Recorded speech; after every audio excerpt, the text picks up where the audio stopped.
where do you think is a good point to start? Well, I think we kind of just go with the obvious. Yeah, elephant in the room. Might as well just bring the elephant out now and just Well, you had something to say about that. You had also like some solutions to Well, what's going on in the climate today, current climate. Well, obviously, in the wake of everything going on, first of all, we want to send our rest in peace to George Floyd and everything that has been going on. There's a lot that could be said. But a lot that's already been said. That's been said. There's a lot look at that. That has been said, obviously, on many other people's social media platforms. What's going on in the news each and every day, things of that nature. Whether you're peacefully protesting, whether you're staying at home, or whatever you feel like you're doing or contributing to this on a positive note.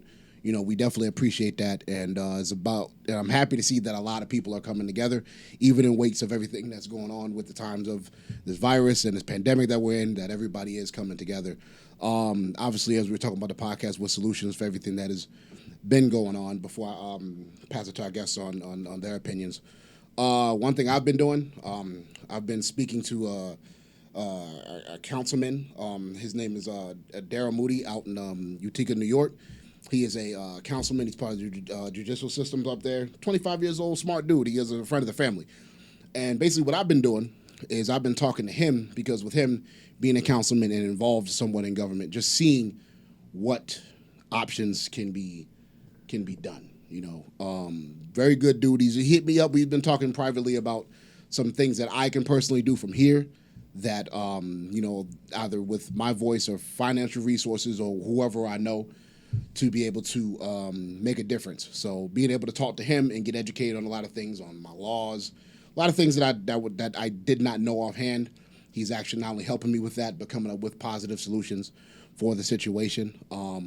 If you look out on my social media pretty soon at Teasy Scott, there's going to be some things I'm going to be putting out on Twitter in conjunction with him on solutions on things that we could do, so we can kind of play the long game and then start attacking start going to the judicial system and the courts rooms as well, because that's also part of this that has to be done.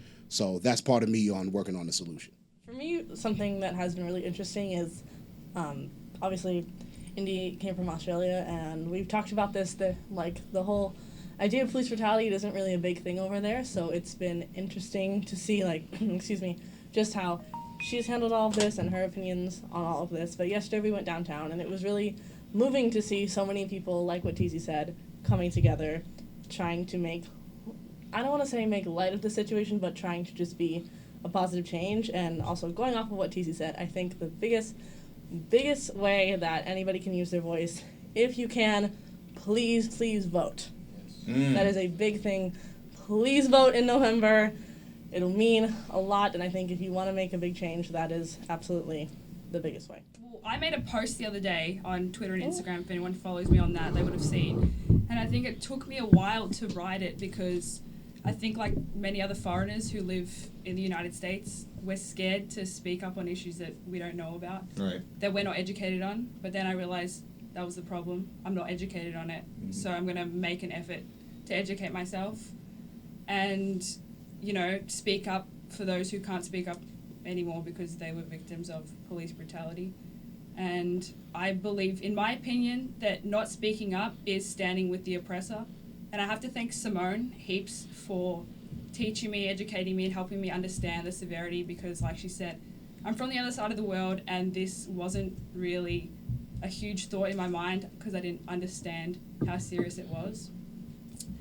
But living here for 9 months now, we hear about it every day, the injustices, like what happened to George Floyd, Breonna Taylor, Philando Castile, and the list goes on, unfortunately. But I just wanted to share that I'm actively trying to educate myself and doing whatever I can. And I just wanted to let everyone know that, I will never be able to understand what people of color face, but I wanted to let them know that I stand with them. Also, too, though, one thing to add on to her point, and one thing we also spoke about, too, privately, which I will mention on here, is, whether you quote Muhammad Ali, Malcolm X, Marcus Garvey, Nina Simone, a lot of people who are predominant, black culture figures in this culture. The one thing I want to make pointed though to anyone out there who's watching this is that there cannot be any change without sacrifice. This is to the top of the people of the top tax bracket to the bottom. We are quick to quote these people. We are quick to do this stuff, but we are not quick to go through the sacrifice that has to be taken to make a change. Something will have to be sacrificed. Now, we will see what that is. Whether it's sacrifice could be taking your time to learn the judicial system and learn your rights. That could be considered a sacrifice. A lot of people don't. It could be your position. It could be your position, right. So that could be considered a sacrifice. But with everyone that we are quick to quote or post about or speak on that were predominant figures, Kareem Abdul-Jabbar, many people like that, there also was a sacrifice that they all gave. And with something, they might have lost something or in a sense of, some fandom or, support from certain support groups. Yeah, hurt their notoriety. For what they stood for. But the last thing I want to point before I get Jessi's point on this is just be prepared to be able to sacrifice something, because something is going to have to be sacrificed. And in order to make that change. And I believe as long as we're willing to do that and understand what might come with that, then we'll be fine. It feels so weird and surreal to be having like a movement such as this happen again when already in the past, like not too long ago, there was already like the civil rights movement and like there were already marches and things. And like in my world in the bubble that like I feel like it's a bubble now because like my mom and dad did like everything they could to raise me like to just love everybody and to not see skin color but see character and see like how people carry themselves and to like decide whether or not like, okay, is this what I want like my energy to be around and is this a good influence? And to have this still go on and stuff and it's in my face more than ever and I'm really disappointed. I'm upset.